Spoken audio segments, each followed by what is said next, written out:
आकाशवाणी मध्य प्रदेश से प्रस्तुत है साप्ताहिक विधानसभा समीक्षा। आलेख दीपक पगारे, वाचन स्वर प्रशांत सेंगर। मध्य प्रदेश विधानसभा का मानसून सत्र शुक्रवार को तय समय से करीब 14 दिन पहले ही समाप्त हो गया। कुल जमा 5 दिन चला ये सत्र हो हल्ले और हंगामे में ही डूबा रहा। उपलब्धि के नाम पर देखा जाए तो केवल 3,65 करोड़ रुपए का बजट पारित करने के अलावा महज 6 विधेयकों को ही इस दौरान मंजूरी दी गई। पहले दिन सदन की शुरुआत में मुख्यमंत्री डॉक्टर मोहन यादव ने जानकारी दी कि कैबिनेट में तय किया गया है कि अब मुख्यमंत्री और मंत्रियों का आयकर वे स्वयं जमा करेंगे।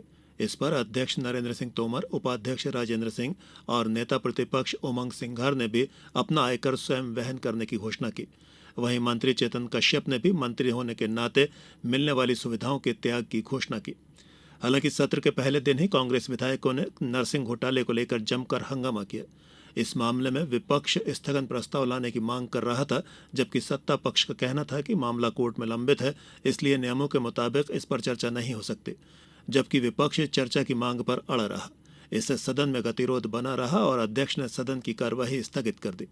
पुनः जब सदन समवेत हुआ तो नेता प्रतिपक्ष उमंग सिंघार ने एक बार फिर इसी मुद्दे पर अपनी बात रखी, जिसके बाद अध्यक्ष नरेंद्र सिंह तोमर ने मुख्यमंत्री डॉक्टर मोहन यादव द्वारा सदन में दिए गए जवाब और संसदीय कार्य मंत्री कैलाश विजयवर्गीय के तर्क को आधार बनाकर इस पर अगले दिन चर्चा की अनुमति दी।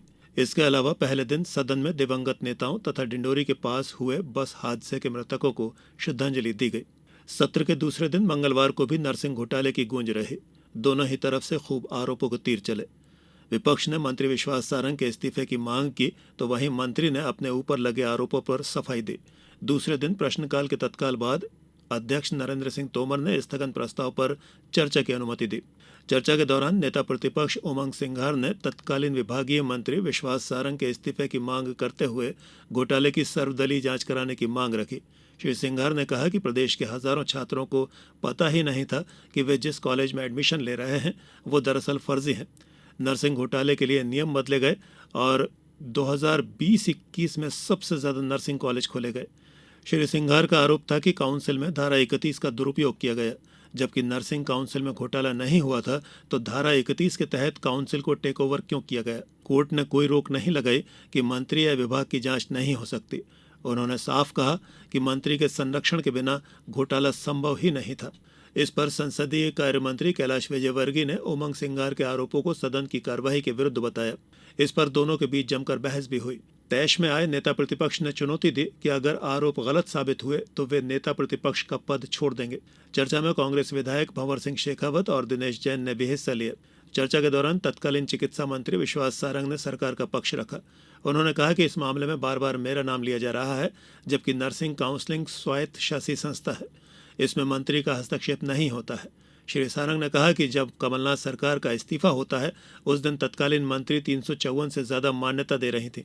कमलनाथ अपनी सरकार बचाने में लगे थे तब मंत्री कॉलेजों को मान्यता दे रही थी। विपक्ष को मान्यता और संबद्धता में अंतर समझ नहीं आ रहा है। इससे पहले उपनेता प्रतिपक्ष हेमंत कटारे ने चर्चा की शुरुआत की और कहा कि सरकार को आरोप नहीं लगाने चाहिए बल्कि कार्रवाई करके दिखाना चाहिए।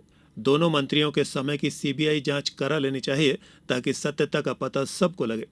चर्चा के दौरान जैसे ही विश्वास सारंग ने कमलनाथ सरकार पर आरोप लगाए उस पर फिर हंगामे की स्थिति बन गई। कांग्रेस सदस्य नारेबाजी करते हुए सदन से बहिर्गमन कर गए। वहीं चर्चा के दौरान एक बार फिर बैठक को स्थगित करना पड़ा। कांग्रेस सदस्य आसंदी का घेराव करने पहुंच गए। नतीजतन अध्यक्ष ने सदन को बुधवार तक के लिए स्थगित कर दिया। सत्र के तीसरे दिन बुधवार 3 जुलाई को वित्त मंत्री जगदीश देवड़ा ने विपक्ष की टोका-टोकी के बीच प्रदेश सरकार का 3,67 करोड़ का बजट सदन में रखा। वित्त मंत्री जब बजट भाषण पढ़ रहे थे तब कांग्रेस विधायक नरसिंह मामले में मंत्री विश्वास सारंग के इस्तीफे को लेकर सदन में नारेबाजी कर रहे थे।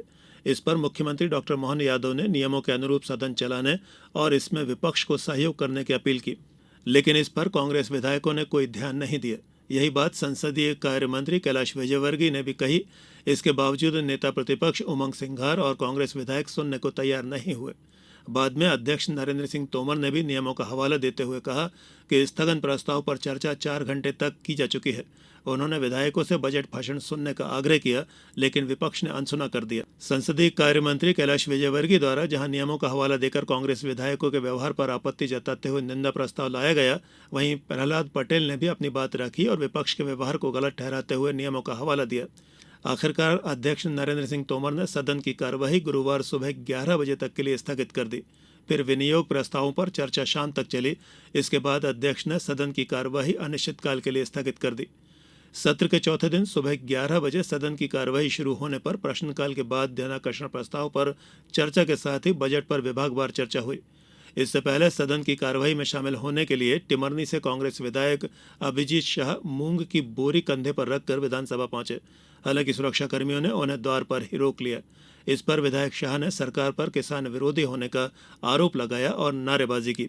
मानसून सत्र का 5वां दिन दरअसल अंतिम दिन साबित हुआ। सदन में बजट पारित करने के साथ ही इस दिन 6 विधेयक भी पारित किए गए।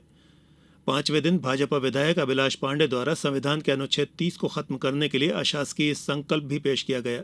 इस पर भी हंगामा हुआ।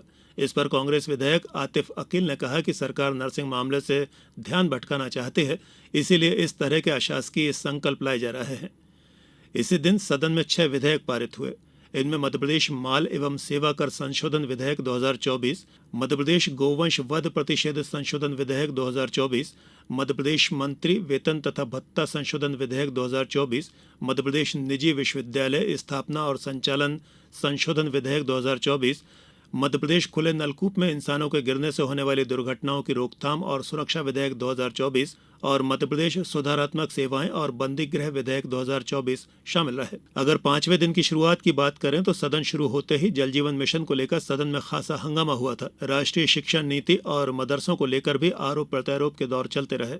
विधानसभा अध्यक्ष नरेंद्र सिंह तोमर ने विनियोग प्रस्ताव रखने के लिए वित्त मंत्री जगदीश देवड़ा का नाम पुकारा।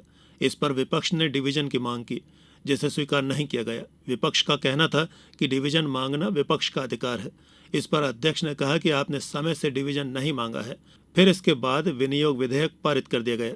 इस पर हंगामे की स्थिति बनती देख विधानसभा की कार्यवाही अनिश्चितकाल के लिए स्थगित कर दी गई। इसके साथ ही साप्ताहिक विधानसभा समीक्षा समाप्त हुई।